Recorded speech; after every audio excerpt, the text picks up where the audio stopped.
Ada orang hantar kat saya, dia kata apa, dia kata ustaz, dia kata geng-geng tu duk kutu Imam Ghazali, kata bodoh, sesat. Wah. Dia punya geram, dia kata. Tapi dia buat kerja untuk dia nak buktikan. Dia cari ceramah-ceramah saya, apa semua ustaz-ustaz kita ni. Dia kata dia tak jumpa pula. Dia jumpa kita puji, cuma kita kritik. Tu dia tak tanya heran, daripada mana benda ni? Saya kata hang pergi tanya ustaz hang lah. Ini adalah masalah golongan agama. Apabila mereka berbeza, mereka tak insaf, mereka berbohong. Macam orang kata, puak-puak tu kata Imam Syafi'i bodoh. Dia pun cari, budak-budak muda sekarang ni, alhamdulillah sebagian nak cari tak mana bodoh ni. Tak ada pula. Semua sebut Imam Syafi'i rahimahullah, Imam Syafi'i.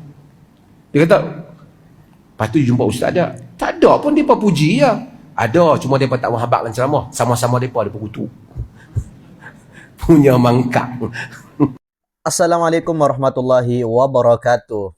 Ada beberapa orang mengatakan bahwasanya Imam Al-Ghazali adalah orang yang bodoh, bahkan dikatakan sesat. Dan video kali ini Dr. Mazah mengatakan atau menjelaskan benarkah Imam Al-Ghazali itu bodoh atau sesat. Di video kali ini beliau menjelaskan secara penuh dan secara ilmiah tentunya guys. Biar tidak panjang lebar, mari kita simak videonya dari sekarang. Bukan setiap reformasi dalam agama membawa kepada kekacauan dan kesesatan. Contohnya asatizah yang menyatakan Imam Ghazali membawa pembaruan dalam agama, tetapi ia sebenarnya sesat. Tuan-tuan, Al-Imam Ghazali rahimahullah, imam, alim, mujaddid dia. Dia membetulkan sebahagian daripada salah faham. Of course, kita insaf dalam hal ni. Imam Ghazali tidak sesat. Dia reformis, membawa pembaharuan, membetulkan sebahagian pahaman falsafah dan kesesatan batiniah dilawan oleh Imam Ghazali. Dan juga karyanya di dalam usul fiqh seperti Al-Mustasfa ialah karya yang besar. Banyak sekali karya-karya sumbangan kepada dari usul fiqh Imam Al-Ghazali. dalam ilmu maqasid juga. Kita puji dia, cumanya ada beberapa nuktah yang orang bincangkan sebahagian pahaman Al-Ghazali, pandangan dia. Ada yang tak bersetuju, bukan kita yang tak bersetuju, ada yang tak bersetuju. Sejak zaman kerajaan Andalus dulu, yang tak bersetuju. Ada zaman buku Al-Ghazali dibakar di Andalus. Disebabkan beberapa isu, termasuk isu ruh dan seumpamanya. Tapi kita, Ibn Taymiyah kata Al-Ghazali alim besar. Ada beberapa isu di dalam hadis. Hadis-hadis yang tak sahih ataupun yang terlalu dhaif, bahkan ada yang dikategorikan palsu, yang dimasukkan ke dalam ihya. Sebahagian mereka cuba mengangkat hadis itu, tapi tak boleh dinafikan banyak hadis-hadis yang lemah, yang sangat lemah, yang juga ada di dalam Ihya Ulumuddin. Wah. Itu. Tapi bukan menolak karya Al-Ghazali dan sumbangan dia yang besar. Pemikiran falsafahnya besar. Dia alim.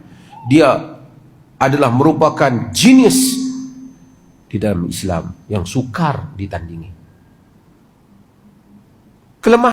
Ya, kita sudah meyakini bahwasanya Imam Al-Ghazali adalah salah satu tokoh yang berpengaruh dalam dunia Islam, yang mana beliau sudah banyak memberikan sumbangsi kepada umat Islam, baik dari karya-karyanya dan sebagainya.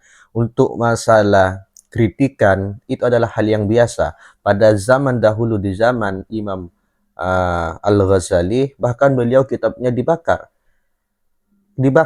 Kenapa? Karena berbeda pandangan dengan masa saat itu. Apalagi sekarang andai kata mengatakan bahwasanya Imam Al-Ghazali itu adalah sesat, bodoh, itu saya sarankan harus lebih dalam lagi untuk mempelajari atau membaca karya-karya Imam Ghazali agar tidak gampang melabelkan beliau sesat, bodoh dan sebagainya. Kita lanjut dulu, gengs. Pandangan telah disemak oleh para ulama. Mereka telah kritik sebahagian. An-Nawawi sendiri, Imam Nawawi dalam mazhab Syafi'i, dalam fatwa Al-Imam Nawawi kita lihat, dia juga mengkritik Al-Imam Ghazali tentang salat al-raghaib. Jangan kamu heran jika apa yang ada dalam Qutub Qulub, sesama ulama mengkritik itu adalah hal yang itu tidak sahih. Yang bahkan dengan adab An-Nawawi begitu keras mengutuk orang yang membawa riwayat itu. Tapi tak apalah, sumbangan. Saya teringat satu orang. Dan ini bukan hari ini kita sebut. 10-20 tahun dulu. Boleh baca artikel kita. Kita konsisten memuji Imam Ghazali, tetapi mengkritik pada beberapa nuktah yang ulama dulu kritik, khususnya tentang hadis. Wah, betul. Bukan kita kritikan ulama. Al-Imam Az-Zahabi rahimahullah dalam Syiar A'lam an-Nubala, dia menyebut wal Ghazaliyu alimun kabir. Wa Ghazali alimun kabir, alim besar. Wa laysa min syartil alim alla yukhti. Bukanlah syarat orang alim untuk dia tak silap. Kemudian dia mengemukakan kesilapan-kesilapan. Itu kritikannya. Kita Al-Imam Ghazali rahimahullah ta'ala, imamun jalil. Ada orang hantar ke saya, dia kata dia kata ustaz, dia kata geng-geng tu duk kutu Imam Ghazali, kata bodoh, sesat. Wah, Dia punya geram, dia kata. Tapi dia buat kerja untuk dia nak buktikan. Dia cari ceramah-ceramah saya, apa semua ustaz-ustaz kita ni. Dia kata dia tak jumpa pula. Dia jumpa, kita puji, cuma kita kritik. Tu dia tanya heran, daripada mana benda ni? Saya kata hang pergi tanya ustaz hang lah. Ini adalah masalah golongan agama. Apabila mereka berbeza, mereka tak insaf, mereka berbohong. Macam orang kata, puak-puak tu kata Imam Syafi'i bodoh. Dia pun cari, budak-budak muda sekarang ni, alhamdulillah sebagian nak cari tak mana bodoh ni. Tak ada pula. Semua sebut Imam Syafi'i rahimahullah, Imam Syafi'i. Dia kata, lepas tu jumpa ustaz dia. Tak ada pun mereka puji ya. Ada, cuma mereka tak wahabak dan ceramah. Sama-sama mereka ada perkutu. Punya mangkak.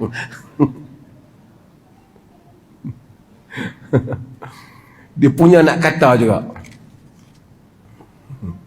Orang buat cerita kartun kan. Anak kambing. Serigala nak makan anak kambing.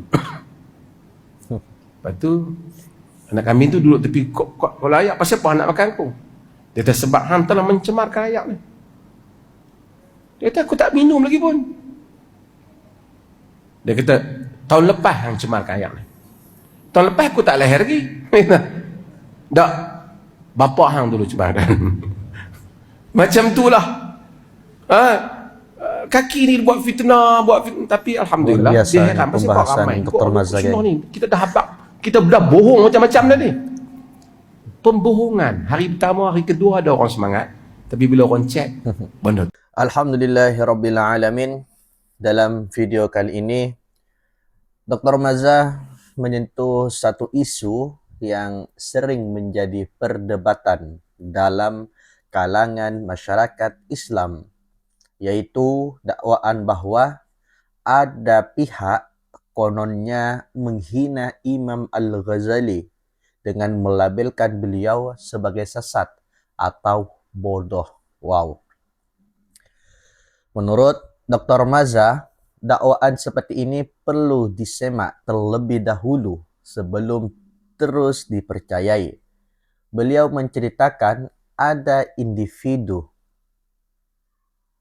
yang bersungguh-sungguh mencari rekaman seceramah beliau dan beberapa ustadz lain untuk membuktikan tuduhan tersebut. Namun selepas mencari, mereka tidak menemui bukti bahwa Imam Al-Ghazali pernah dihina atau dicaci. Sebaliknya, mereka mendapati para ustadz tersebut memuji keilmuan Imam Al-Ghazali.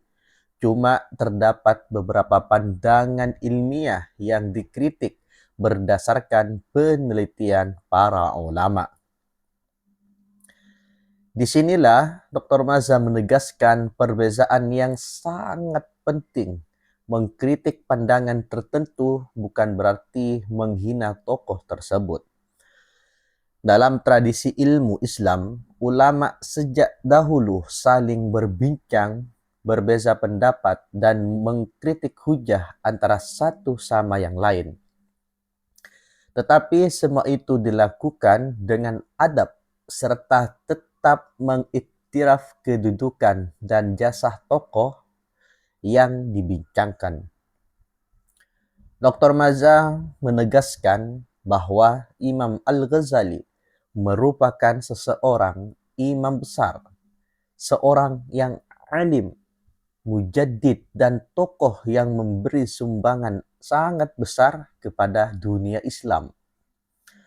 Di antaranya melalui usaha beliau menentang fahaman batinia, membahaskan falsafah, mengembangkan ilmu usul fiqh, serta muqasid syariah. Semua ini diiktiraf oleh ramai ulama sepanjang sejarah. Namun, pada masa yang sama, beliau turut menerangkan bahwa beberapa ulama terdahulu seperti Imam An-Nawawi, Imam Az-Zahabi, dan juga Ibnu Taimiyah pernah memberikan kritikan terhadap beberapa pandangan Imam Al-Ghazali, khususnya berkaitan sebahagian hadis yang terdapat dalam kitab Ihya Ulumuddin. Kritikan tersebut bukan bermaksud menolak keseluruhan karya Imam Al-Ghazali, apatah lagi menafikan keilmuan beliau. Ia hanyalah proses semakan ilmiah yang memang menjadi tradisi dalam dunia keilmuan Islam. Dr. Maza turut mengingatkan bahwa seseorang alim tidak semestinya bebas daripada kesilapan. Semua manusia boleh tersilap kecuali para nabi. Oleh karena itu, menghormati ulama tidak bermaksud menerima setiap pandangan mereka tanpa penelitian. Begitu juga mengkritik sesuatu pandangan tidak bermaksud menghina pribadi atau menjatuhkan martabat ulama tersebut. Beliau juga menyentuh tentang bahaya fitnah dalam masyarakat. Kadangkala ada pihak menyebarkan cerita bahwa seseorang ustadz menghina Imam Syafi'i atau Imam Al-Ghazali. Sedangkan apabila orang ramai menyemak sendiri rekaman ceramah yang sebenar, dakwaan itu langsung tidak wujud. Keadaan ini boleh menimbulkan salah faham, memecah belahkan umat, dan mengeruhkan suasana perbincangan ilmu. Sebagai umat Islam, kita diajar supaya berlaku adil. Jika menerima sesuatu berita, kita hendaklah menyemak sumbernya terlebih dahulu. Jangan hanya mendengar cerita daripada sebelah pihak, kemudian terus menghukum tanpa bukti yang jelas. Kesimpulannya, message utama yang dibawa oleh Dr. Maza ialah kita perlu membezakan antara penghormatan kepada ulama dengan perbincangan ilmiah terhadap pandangan mereka. Imam Al-Ghazali tetap merupakan tokoh besar Islam yang jasanya diiktiraf, manakala kritikan terhadap beberapa pandangan beliau telah lama dibincangkan oleh ulama muktabar dalam suasana ilmu, bukan kerana kebencian atau penghinaan. Dalam masa yang sama, umat Islam perlu menjauhi budaya fitnah, menyebarkan dakwaan tanpa bukti, dan menuduh sesama sendiri secara melulu. Jika Anda mendapat manfaat daripada perkongsian ini, jangan lupa like, share, dan subscribe supaya lebih banyak perbincangan ilmiah seperti ini dapat dikongsikan kepada masyarakat. Tinggalkan juga pandangan Anda di ruangan komen dengan adab dan penuh hikmah. Terima kasih kerana menonton. Mohon maaf, wallahu a'lam. Wassalamualaikum warahmatullahi wabarakatuh.